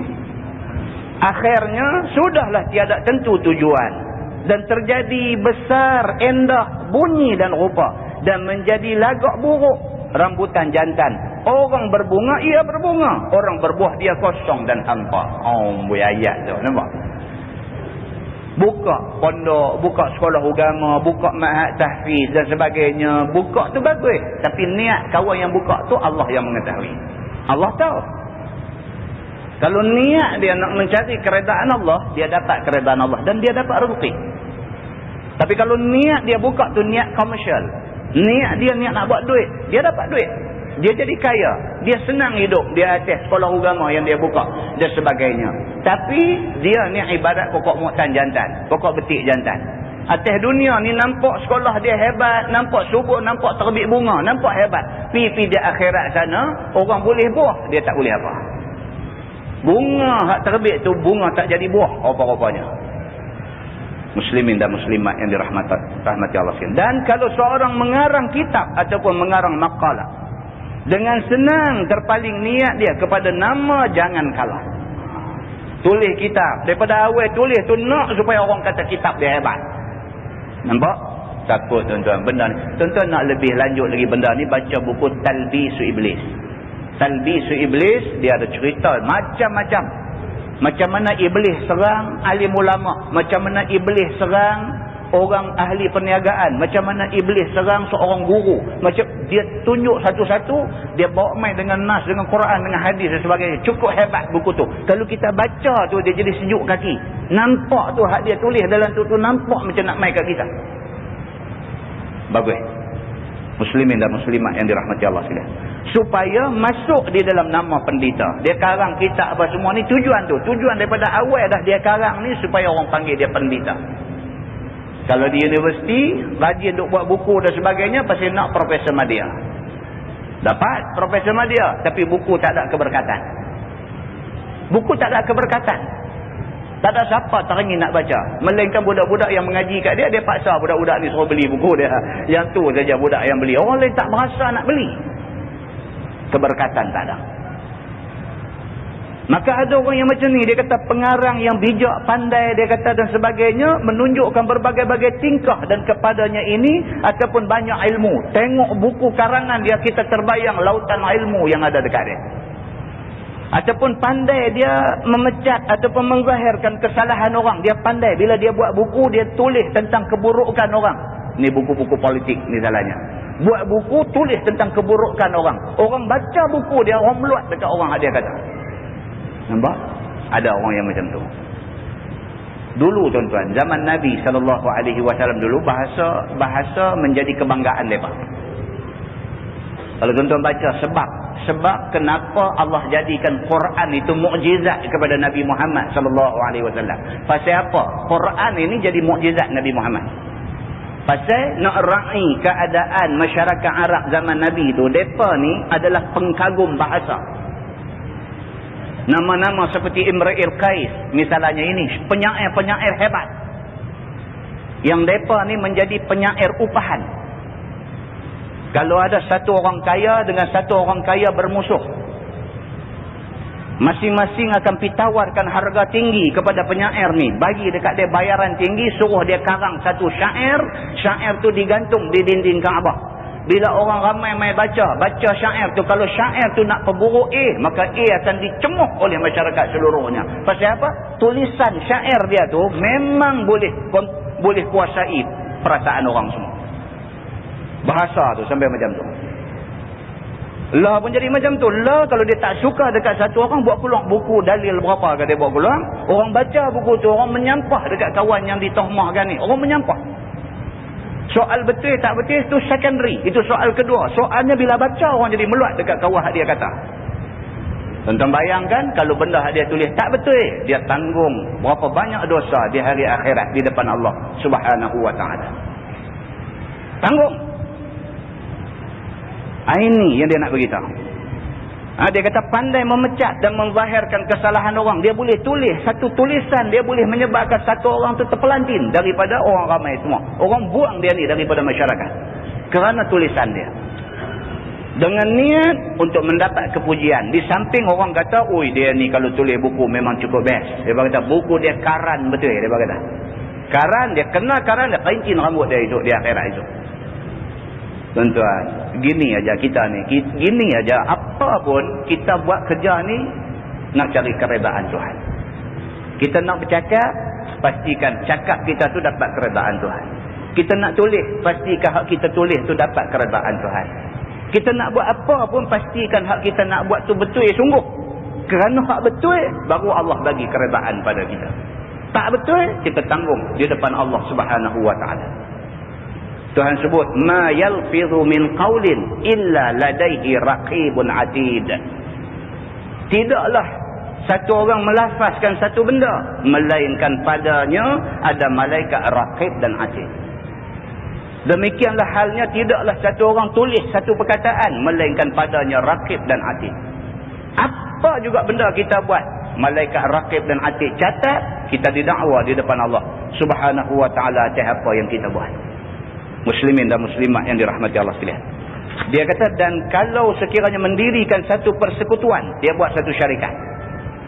Dengan senang niat dia boleh tergelincang kepada semata-mata biar didengar orang ada berpersatuan dan sepakat dan satu hati dan kemodenan dan kemajuan dan lain-lainnya.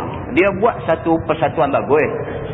Mengajak orang duduk atas satu persatuan yang berniat nak buat benda-benda baik, bagus benda tu. Tapi kalau dia buat tu semata-mata kerana nak supaya orang semua kata dia ni bagus, kalau nak yang tu orang kata dia bagus, habis takat orang kata bagus saja, dia tak dapat keredaan Allah Subhanahu wa taala. Susah, nampak gaya ni susah. Kita nak buat naik balik niat kita bagi duduk atas landasan yang Allah nak tu bukan senang. Itu sebab dia banyak guna perkataan tergelincir. Tergelincir. Makna dia apa? Makna dia kita start cantik. Kita start cantik. Bila kita pi dah sekerat jalan, dia nak tergelincir. Start mula memang cantik. Kemudiannya gangguan iblis, syaitan, dunia dan sebagainya menyebabkan kita derail. Kita terkelok daripada rail landasan yang sebenar. Begitu.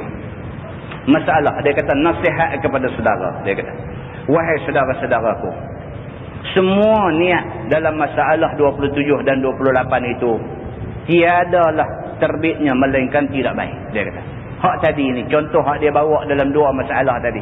Niat nak agah nama, niat nak duit, niat nak puji-pujian, niat hak macam ni semua tak baik, dia kata. Ataupun semanis-manisnya dia sekadar menjadi halwa telinga. Habis sangat benda ni masuk telinga, keluar, masuk kanan keluar kiri macam tu aja, dia kata. Dan bukanlah sekali-kali mengenyangkan akal dan roh ahli ilmu dan ma'rifah. Benda ni tak boleh membawa kekenyangan kepada roh hati nurani kita. Tuan-tuan, banyak tuan-tuan. Kita dengar, kadang-kadang kita dengar orang bagi nasihat kat kita. Orang bagi nasihat dekat kita. Kawan kita, orang tua pada kita, siapa-siapa bagi nasihat dekat kita. Guru kita bagi nasihat dekat kita. Ada kadang tu guru tu kalau dia bagi nasihat, dia masuk main dalam hati. Kita dengar tu, jadi kita jadi dengar sekali dengan kepala duk fikir, rasa di sana sini ada kelemahan, kita nak kena perbaik, kita nak kena perbetul, ada macam tu. Ada kadang-kadang orang bagi nasihat kat kita, tak mai ke hati kita, tak mai. Dia masuk telinga kanan, keluar telinga kiri, masuk keluar, tak ada satu benda yang lekat kat kita. Ada satu orang nasihat dekat kita, habang dekat kita tentang sembahyang malam ni bagus. Dia habang yang tu aja. Tajuk dia sembahyang malam ni bagus. Dia terang dekat kita tentang bagusnya sembahyang malam ni kita sembahyang. Dia mai ke hati. Malam ni kita sembahyang. Kalau malam esok, malam lusa tak sembahyang, malam ni kita sembahyang. Maknanya hak dia cakap tu singgah di hati. Tapi ada orang mai bercakap tajuk sembahyang malam juga, kita dengar-dengar tak berasa nak buat langsung. Dia tawak sehabis-habis tawak. Kita habis, kita turun, kita naik kereta, kita naik motor, kita berjalan kaki balik, tak bawa benda tu balik. Tinggal di masjid lagi dah. Nampak? Beza dia lagu tu. Ada benda kadang-kadang dia mai kat kita, dia jadi halua telinga je. Dengan antara maghrib dengan isyak, habis sungguh balik ke rumah, tak balik langsung. Tapi ada kadang-kadang hak orang ni dia bercakap, dia campak mai ke dalam hati kita, dia jatuh debu dalam hati, kita duk berasa aku malam ni kena buat, lama dah tertinggal tak buat. Kita berasa kita bersalah dan sebagainya. Muslimin dan muslimat yang dirahmati Allah sekalian, bukanlah sekali-kali mengenyangkan akal dan roh ahli ilmu dan ahli ma'rifah. Palingkan niat kepada yang betul. Dia kata lah macam ni Syekh Marbawi bagi nasihat kat kita. Lah ni dia kata masing-masing kita niat bagi betul. Kalau sebelum ni ada tak betul sikit sebanyak dan sebagainya, istighfar kepada Tuhan. Astagfirullahalazim, aku selama ni aku nak perbetul balik. Angkat buh atas landasan dia balik. Aku nak betul, aku nak keredaan Allah yang tu. Sebut bagi banyak-banyak kali, 100 kali, 1000 kali sebut ni, bagi hati kita dengar ni, aku buat ni kerana Allah, aku buat ni nak cari keredaan Allah, aku buat ni, sebut. Lama-lama insya-Allah kita dapat yang kita nak tu. Kita nak cari keredaan Allah Subhanahu wa taala. Begitu. Susah tuan-tuan, nak lawan dengan iblis syaitan ni susah. Kalau tidak Allah Subhanahu wa taala tak katalah iblis syaitan ini bagi kamu aduwwum mubin. Dia kata musuh yang terang nyata. Terang-terang dia nak pulas kita bagi jahanam. Terang-terang. Dah niat elok dah sampai sekerat jalan, dia dah kita bagi jatuh, terguling, tunggim pergi ke lembah. Dia tak biar kita ni pasal apa? Pasal dia dah sumpah depan Tuhan, la ughwiyannahum ajma'in illa ibadaka minhumul mukhlasin. Dia kata, ya Allah, dia kata demi Allah, aku akan sesatkan seluruh anak cucu Adam. Illa ibadaka minhumul mukhlasin, melainkan hamba-hambamu yang mereka itu ikhlas di dalam melakukan amalan. Hak ni aku tak apa payah, dia kata. Muslimin dan muslimat yang dirahmati Allah sekalian. Dia kata iaitu niat untuk menjunjung suruh Allah dan menjauhi yang ditegah. Perbetul balik niat kita. Dan jalankan sebagaimana undang-undangnya yang tersemat dalam Quran dan dalam hadis dan kitab-kitab yang berasal daripadanya. Kita nak ikut Quran dan hadis Nabi, dan kitab-kitab yang tidak lari daripada Quran dan hadis Nabi. Kerana apabila niat itu ikhlas dan baik daripada mula, dia kata, nescaya berkat ia dan terbit buah faedah yang ranu. Kalau niat kita ikhlas daripada awal, Tuhan bagi keberkatan dekat kita. Tuhan bagi, Tuhan tak kedekut langsung nak bagi ke kita. Berkat ni apa tuan-tuan? Susahlah bercakap tentang berkat. Setengah orang dia faham berkat ni bila dia menyaga, dia start dengan modal RM500. Lepas 3 bulan dia dapat RM5,000. Dia kata perniagaan dia berkat. Ada orang dia nampak macam tu. Dia nampak daripada modal RM500, lepas sebulan dapat RM5,000. Dia duk nampak menyaga dia berkat. Sebenarnya berkat bukan macam tu saja. Mungkin itu salah satu daripada keberkatan. Kadang-kadang berkat ni dalam bentuk lain. Kita ada RM5. Duit RM5 tak bertambah, tak jadi RM50. Tapi duit RM5 tu sampai seminggu duk ada lagi RM5. Tak habis. Pasal apa? Pergi kedai makan orang belanja. Itu satu keberkatan. Kalau sekali tak apa, 2 kali tak apa, ni sampai macam tu sedia. Tuan-tuan tahu orang yang baik-baik ni, orang yang baik-baik. Kalau dulu Haji Abdullah Fahim, Tok Guru Haji Ahmad Tuan Husin, Pondok Pokok Senar dan sebagainya, orang macam ni, orang ikhlas kerana Allah. Orang yang macam ni orang ikhlas kerana Allah. Depa ni kalau keluar pergi kedai ni memang pegang apa pun ada orang bayar duit. Tak pernah minta suruh orang bayar duit. Apa yang dia nak ambil, apa yang dia nak makan, apa yang dia nak beli, tak pernah minta suruh orang bayar duit. Sampai nak keluar pergi kedai kena sembunyi-sembunyi, kena sorok-sorok. Pasal apa? Dia pun tak suka dengan orang duk belanja sepanjang masa ni. Tapi Allah Subhanahu Wa Ta'ala dia buka hati orang semua, orang nak belanja dia. Kalau ada RM5, hari ni ada RM5, sampai sebulan duit RM5 tu tak boleh nak belanja, berkat. Sedangkan makan dia, minum dia, apa semua cukup.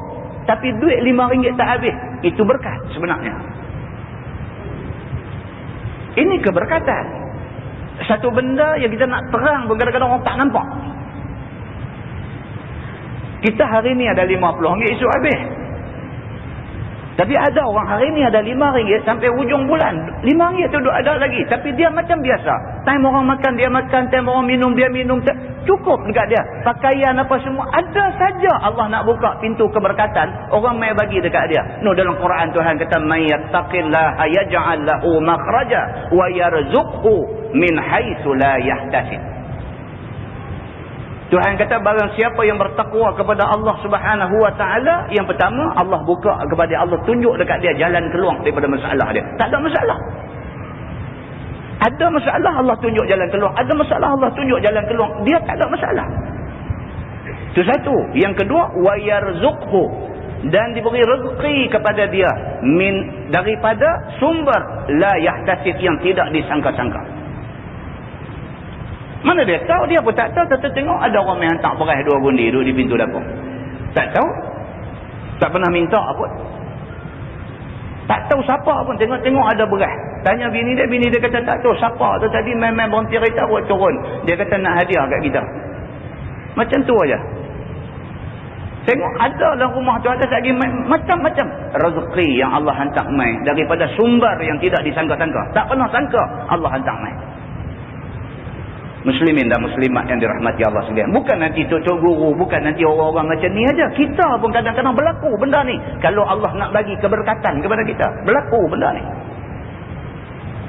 Muslimin dan muslimat yang dirahmati Allah sekalian. Dan niat yang tiada ikhlas itu sampai dan zahir dia sebagaimana tiada ikhlasnya juga. Demikian juga kalau kita tak ikhlas, dia kata nampak kita tak ikhlas. Kalau dihalalkan kepada dunia, maka dapat dunia. Kalau niat kita nak cari dunia, dapat dunia. Dan kalau dihalalkan kepada nak bersedap-sedap, maka dapatlah bersedap-sedap.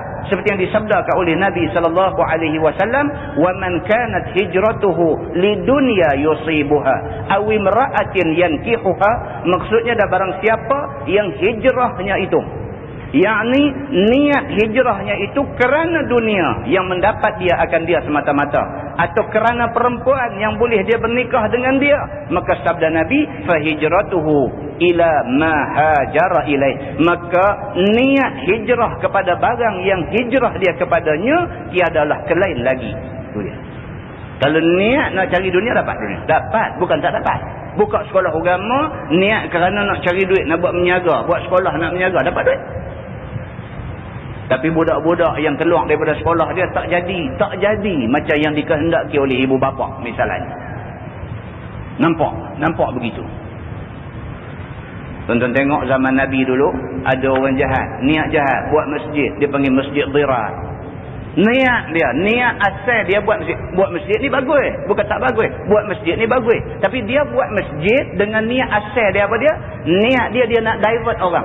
Dia nak tarik orang daripada pergi duduk semayang di Masjid Nabawi, masjid apa tu, nak bagi main masjid dia.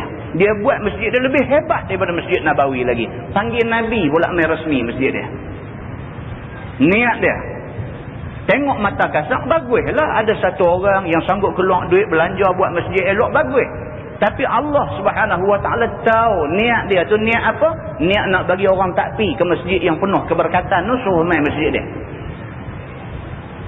Nabi SAW atas sifat manusia biasa, atas kapasiti manusia, Nabi nak pi memenuhi jemputan dia. Allah Subhanahu Wa Taala bagi tahu dekat Nabi, jangan pi kerana ini masjid Dhirar. Muslimin dan muslimat yang dirahmati Allah sekalian. Tu niat tu. Allah Subhanahu Wa Taala tahu cakap mana dia niat, Tuhan bagi jadi, tapi akhirnya nampak tak betul dia. Bermula asal hadis menyebutkan nikah itu ialah hadis tadi ni yang Nabi kata faman kanat hijratuhu lidunya yusibuha awim ra'atin yankihuha. Barang siapa yang hijrah kerana dunia ataupun kerana perempuan hak dia nak pergi menikah di sana, di Madinah tu.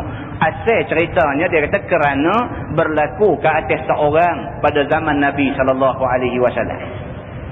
Iaitu menurut seperti riwayat Al-A'nash dan lafaznya daripada Abi Wa'il, daripada Abdullah bin Mas'ud radhiyallahu anhu. Kata dia adalah pada kami seorang laki-laki. Abdullah bin Mas'ud kata di kalangan kami ni adalah satu orang sahabat laki-laki. Dia tinggal diam di negeri Makkah Al-Musharrafah. Dia ni duduk di Mekah. Seorang daripada sahabat Nabi ni, dia ni laki-laki, dia orang Mekah, duduk di Mekah. Telah meminang dia seorang perempuan. Nama perempuan tu Ummu Qais. Nama perempuan hak dia minang ni nama Ummu Qais. Ummu Qais ini tinggal dia di negeri Madinah. Dia pergi meminang satu perempuan yang duduk di Madinah. Dia duduk di Mekah. Dia meminang perempuan yang duduk di Madinah. Maka enggan perempuan itu berkahwin dengannya. Perempuan tu tak mau kahwin dengan dia. Perempuan tu kata tak boleh. Ayah aku kata kalau nak kahwin kena dengan orang Madinah. Pasal dia tak mau aku ni esok lepas kahwin tinggal dia. Dia mau aku kahwin orang Madinah. Oleh kerana hang orang Mekah, aku tak boleh terima hang. Walaupun hati aku suka ke hang. Perempuan tu kata lagu tu. Maka katanya, bagaimana engkau hendak berkahwin dengan aku? Kerana engkau tinggal di Mekah dan aku tinggal di Madinah. Sekiranya engkau mau nikah dengan aku, marilah pindah ke negeri Madinah. Perempuan ni kata, Ummu Qais kata dekat dia, kalau sekiranya betul hang nak menikah dengan aku, hang kena main duduk di Madinah. Jadi kalau menikah nak suruh aku pergi Mekah, tak nampak jalan lah. Dia kata, kecuali hang main Madinah menikah dengan aku, duduk sini. Barulah boleh. Maka laki-laki itu pun berhijrahlah ia. Dia pun dalam masa yang sama Nabi suruh sahabat-sahabat hijrah Mekah ke Madinah. Dia tumpang tuai. Dia pun duduk dalam satu rombongan berlarak sama-sama daripada Mekah ke Madinah. Nampak tu macam orang lain lah hijrah kerana perintah Allah dan Rasul. Tetapi dia ni rupanya seorang-seorang dia bukan kerana perintah Allah dan Rasul, tapi kerana imra'ah, kerana satu perempuan yankihuha yang dia nak pergi menikah di sana. Niat dia tu nampak cantik satu kumpulan, tapi dia ni Tuhan identify dia sebagai satu orang yang tidak menepati syarat ikhlas yang dikehendaki oleh Allah Subhanahu Wa Taala. Dan jadilah dia menikah dengan perempuan Ummu Qais itu. Dia dapat perempuan tu, dia menikah, dia sampai di Madinah menikah dengan perempuan tu, dia dapat perempuan tu, tapi dia tak dapat keredaan Allah Subhanahu Wa Taala kerana hijrah mencari keredaan tadi dia tak dapat. Begitu. Masalah wajib pindah dari Mekah ke Madinah sebelum kemenangan Nabi SAW ambil Mekah daripada tangan kafir. Maka kemudian daripada sudah dapat Mekah ke dalam tangan orang Islam, maka tiadalah wajib berpindah lagi, kerana maksud asalnya dengan demikian ialah supaya bersatu Islam sama Islam dan menjadi ramai. Maka kemudian daripada menang Islam ambil Mekah, maka tiadalah berhajat lagi kepada hijrah. Dia kata itu dia. Dulu ni masa orang Islam minoriti di Mekah, Allah suruh hijrah daripada Mekah ke Madinah. Pasal apa? Pasal di Madinah ada sikit Islam, Mekah ada sikit. Kenapa kamu tak hijrah pergi sana, kumpul kekuatan Islam supaya jadi ramai? Kita kalau sikit sini, sikit sini, sikit sini buat apa? Orang tak heran. Tapi kalau kita berimpun ramai-ramai, orang takut. Apa yang duk jadi di Palestin lah macam tu lah. Sampai hari pertama persidangan OIC. Hari pertama persidangan OIC tak boleh nak capai kata sepakat tentang ta'rif keganasan. Takkan merepek mereka ni. Belum lagi nak buat keputusan untuk tentera Islam sama-sama bergabung, jadikan pasukan tentera bersekutu untuk turun lawan dengan Israel. Tak lagi. Belum bincang yang tu lagi. Baru bincang definisi keganasan. Baru nak kata ganas ni, apa definisi dia? Tak capai kata sepakat. Yang kata negara OIC ni. Malaysia kata lagu ni, selagi Indonesia kata lagu ni, selagi Kuwait kata lagu ni, selagi Mesir kata lagu ni, selagi Iraq kata lagu ni. Tak tengok malam, kita sambung esok pula. Duk sembang pasal definisi keganasan, tak habis, tak dapat kata sepakat. Ni yang kata orang Islam. Sama lah dengan kita orang Melayu di Malaysia ni pun sama, tak habis-habis. Cari titik punca-punca yang boleh jadi bergaduh kita ni. Sama-sama duk main masjid dah cari pasal ni. Tak cukup tu anak murid tolong ocok kawan ni pergi lawan dengan ustaz sana, anak murid sana ocok ustaz sana suruh lawan ustaz sini. Tak habis cerita tu pun. Apa kesudahan kita? Benda-benda macam ni tak boleh selesai. Kita kalau nak buang satu lungguk sampah yang kotor mencemarkan, kita satu lidi kita nak pergi buang, patah lidi tu. Tapi kalau lidi-lidi ni digabungkan, diikat menjadi satu penyapu, boleh buang walaupun ambil masa, boleh buang. Muslimin dan muslimat yang dirahmati Allah sekalian, bersatu atas nama Islam, atas nama Quran dan hadis Nabi sallallahu alaihi wasallam. Tak sekira hang siapa, kita ikut Quran, kita ikut hadis Nabi. Quran kata macam mana, hadis kata macam mana, kita kena ikut macam tu. Muslimin dan muslimat yang dirahmati Allah sekalian, dari segi teorinya begitu, dari segi praktikalnya susah nak buat. Muslimin dan muslimat yang dirahmati Allah sekalian, maka Nabi SAW dulu hijrah daripada Mekah ke Madinah kerana Allah suruh hijrah daripada Mekah ke Madinah. Pasal di Mekah ada Islam sikit, Madinah ada sikit. Hijrah kat Mekah ni pergi Madinah, gabung orang Islam yang ada di Madinah jadi ramai. Bila ramai, masuk balik ke dalam kota Mekah dan dapat membuka kota Mekah tanpa tumpah darah. Begitu. Ada juga satu perpindahan, satu hijrah yang berkekalan hukumnya kepada kita. Walaupun hukum hijrah Mekah ke Madinah lah tak ada dah. Lah kalau duduk Mekah boleh duduk dah Mekah, tak payah dah pindah ke Madinah. Pasal apa? Pasal di Mekah pun orang Islam semua dah.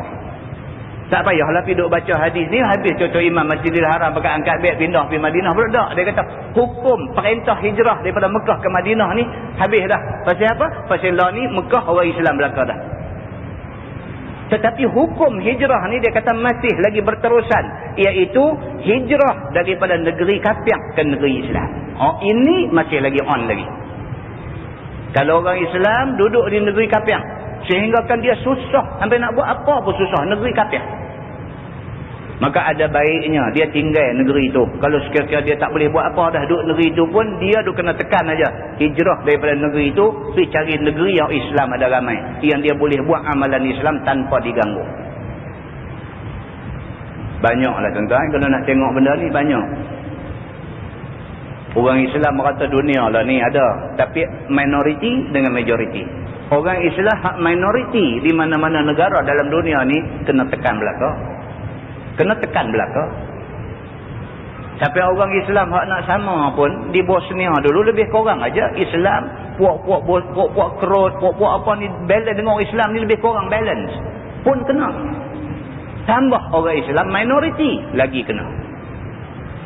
Tentu baca lah, dalam internet ada banyak cerita-cerita maklumat tentang benda-benda ni semua, daripada majalah-majalah internasional dan sebagainya. Baca cerita bagaimana minoriti Islam di Amerika Syarikat lah ni.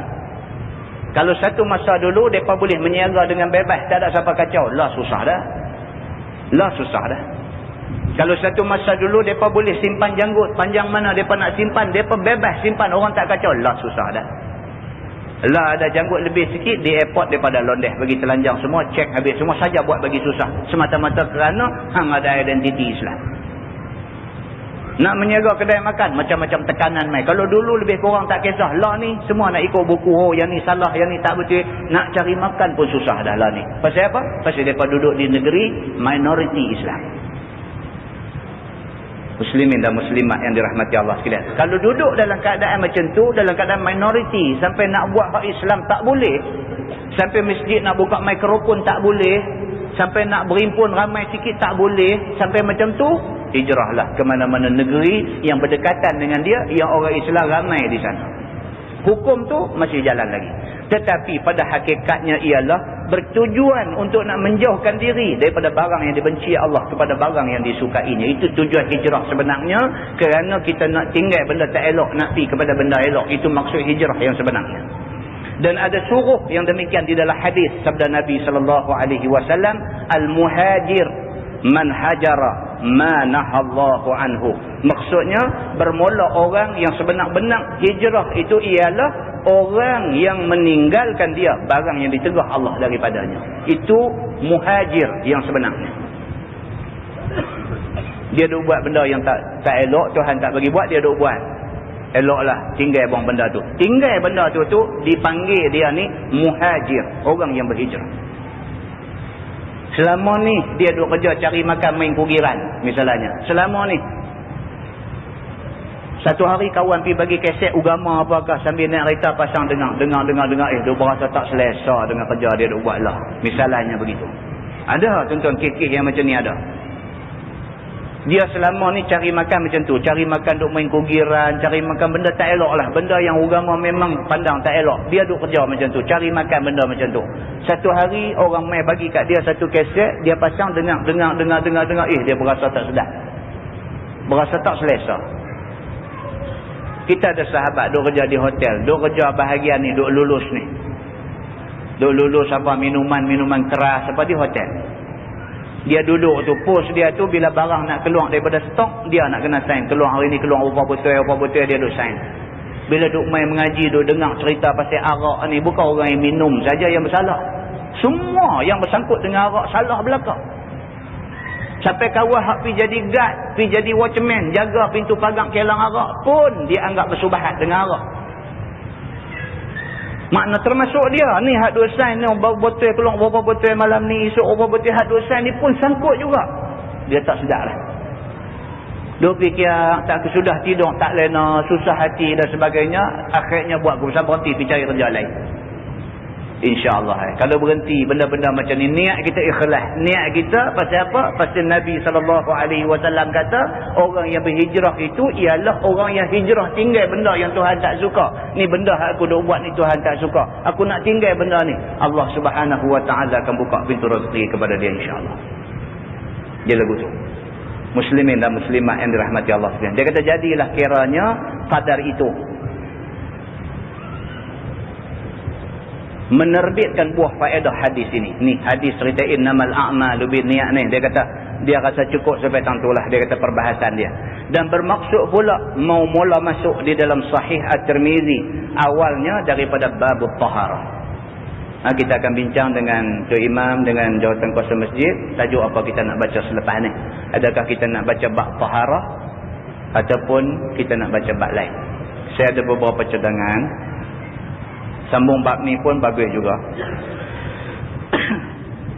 Tapi dia tajuk yang agak asas lah. Dia akan cerita pasal ayang mutlak, ayang apa asal lagi. Dia cerita pasal nak ambil ayang semayang, basuh tangan, basuh muka, apa semua dia duduk main cerita macam ni. Dia adalah benda-benda yang kita semua pun tahulah, benda asas. Kecuali kalau ada pun satu dua selekoh patah yang kita terlepas pandang, kita terlalai. Di antaranya cerita hadis Nabi SAW yang Nabi sebut tentang bencana orang-orang yang tidak memelihara tumit ketika berwuduk. Nabi SAW kata wailun lil aqab minan nar. Nabi kata Nabi kata kebinasaan ataupun kecelakaan ke atas mana-mana orang yang ambil ayat semayang tetapi tak memperhatikan tumit dia, tumit kaki dia. Kerana tidak basah tumit, ambil ayat semayang, ambil sampai tang basuh kaki, cedok ceruk belah depan aja, ceruk tumit tak kena. Kawasan tumit itu kawasan wajib sampai ayat wuduk. Dia ceruk kod depan aja, belakang ada besar ujung jari tak kena ayat semayang. Nabi SAW kata wailun lil a'qa minan nar. Nabi kata kecelakaan bagi orang yang ambil ayat semayang, tumit dia tidak kena ayat, maka dia di neraka. Nabi kata. Ini dia panggil selekoh-selekoh patah dalam bab wuduk.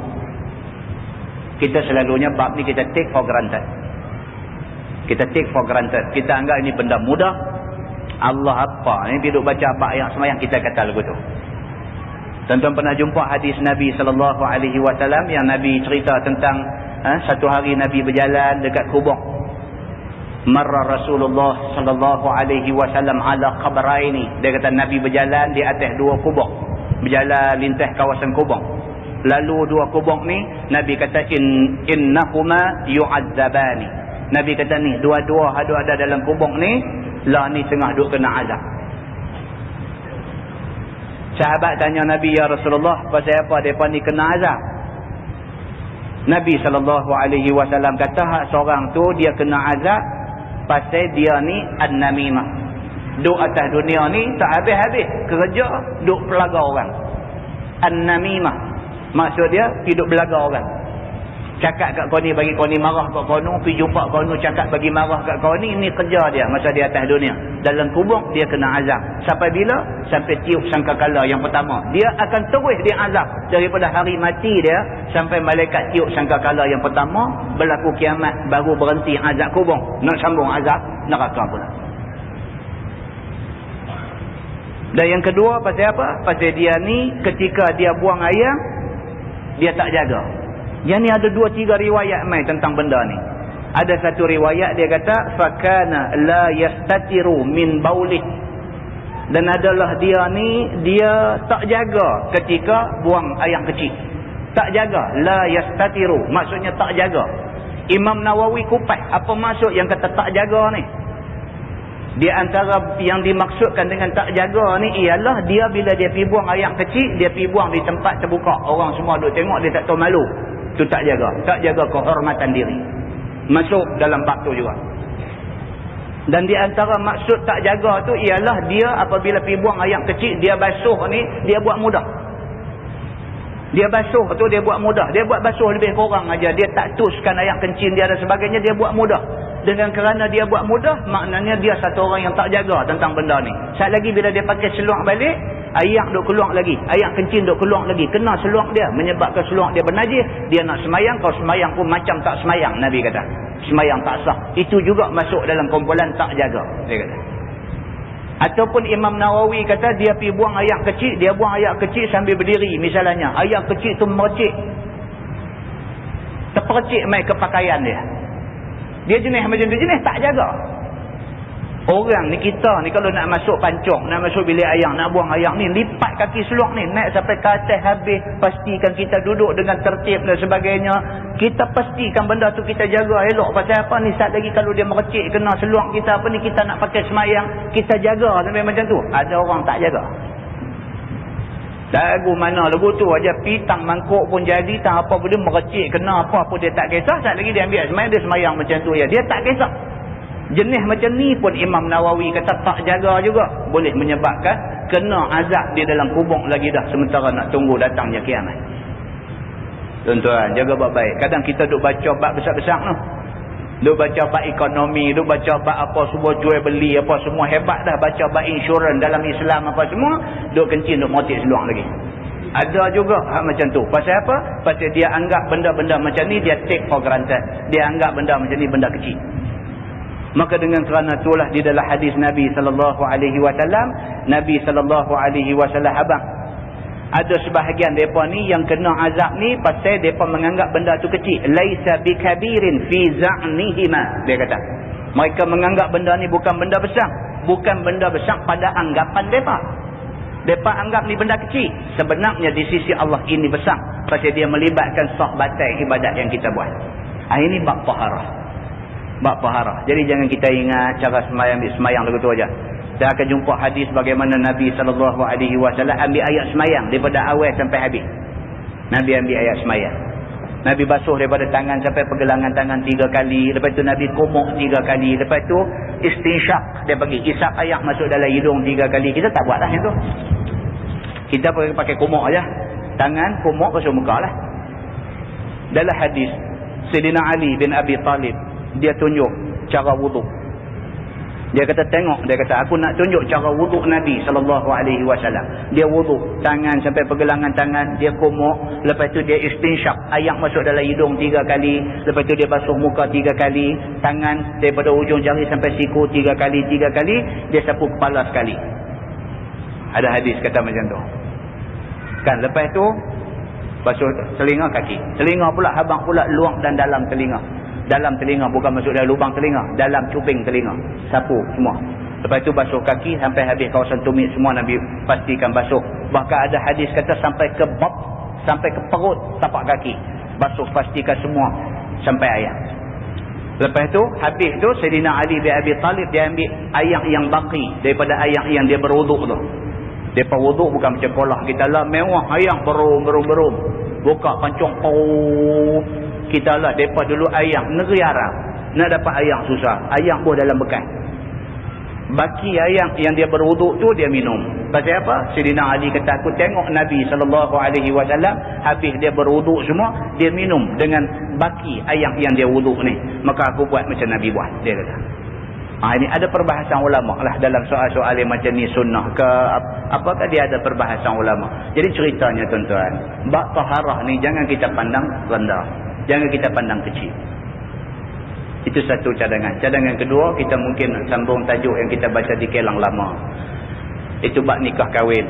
Kita nak baca bab nafkah, kita nak baca bab talak, cerai apa semua, yang ni pun penting juga dalam masyarakat orang Islam kita ni. Sebab kadang-kadang dia tak tahu ucapan dia tu sebenarnya dah menyebabkan tercerai isteri dia dan sebagainya, dia tak tahu. Itu juga penting. Jadi nanti saya bincang dengan ustaz kita. Imam kita tengok macam mana jadual bulan depan kita keluar jilid berapa kita nak baca. Wallahu a'lam.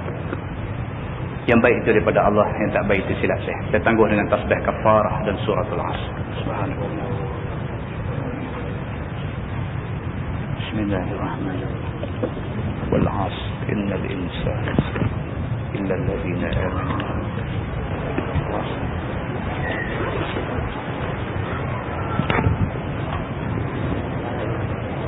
اللهم صل على محمد في الأولين والآخرين وسلم ورضي الله تبارك وتعالى عن سادتنا أصحاب سيدنا رسول الله أجمعين. بسم الله الرحمن الرحيم. الحمد لله رب العالمين حمدا يوافي نعمه ويكافئ مزيدا. يا ربنا لك الحمد كما ينبغي لجلال وجهك الكريم وعظيم سلطانك. رضينا بالله ربا وبالإسلام دينا وبمحمد نبيا ورسولا. اللهم افتح علينا فتوح العارفين وارزقنا فهم النبيين بجاه خاتم المرسلين. اللهم فقهنا في الدين وعلمنا التأويل واهدنا صراطك المستقيم. اللهم أرنا الحق حقا وارزقنا اتباعه وأرنا الباطل باطلا وارزقنا اجتنابه. اللهم اجعل جمعنا جمعا مرحوما وتفرقنا من بعده تفرقا معصوما. وصلى الله على محمد وعلى آله وصحبه وسلم والحمد لله رب العالمين.